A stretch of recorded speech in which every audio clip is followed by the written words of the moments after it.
E aí pessoal, beleza? Vou mostrar para vocês aqui, ó, o teto. Amaciando o teto aqui, ó, com rolo de textura. Mostra aqui. Rolo de textura e rolo. Vou mostrar para vocês como é que faz aí, ó. Mostra o teto. Ó.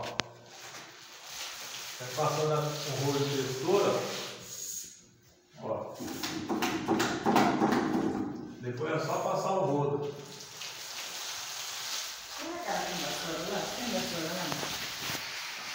Ó.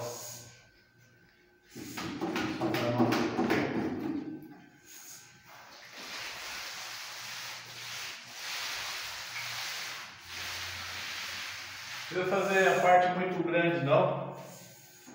Depois é só vir com o rodo aqui, ó, o lado contrário do rodo, ó. Esse lado aqui, ó. Ó, olha em cima, ó. Dá uma duas de mão e fica bom. Ó. Aqui no canto aqui, ó, assim, ó. Ó o mercolizinho, ó. Ó. Não precisa fazer muito grande não, senão a massa seca. A massa seca aí fica difícil, aí tem que vir com outra de mão. Beleza? Ou o rolo de textura. Rolo de textura. Eu estou usando esse aqui, é a textura média. Ó, textura média. Tem a textura alta, se vocês quiserem fazer. É melhor ainda.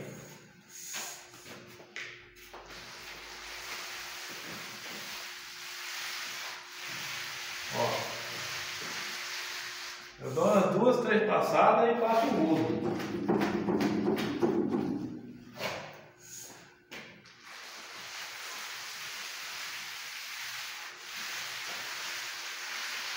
É só para mostrar para vocês aí, ó, né?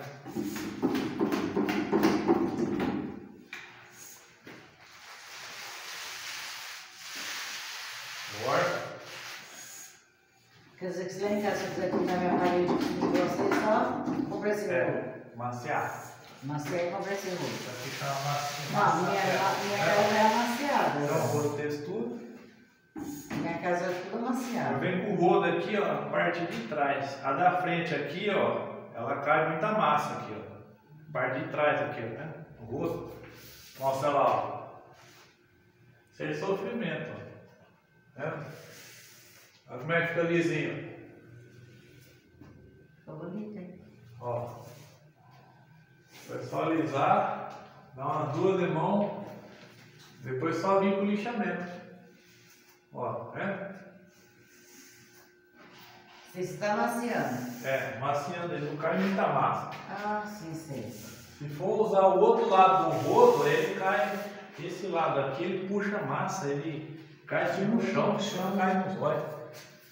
Beleza, pessoal? Tá aí a dica aí, ó. Rolo, textura e rodo, maciar, parede, teto, rapidinho. Se vocês gostou aí, dá um joinha e se inscreve no canal. Valeu, até o próximo vídeo. Fica com Deus.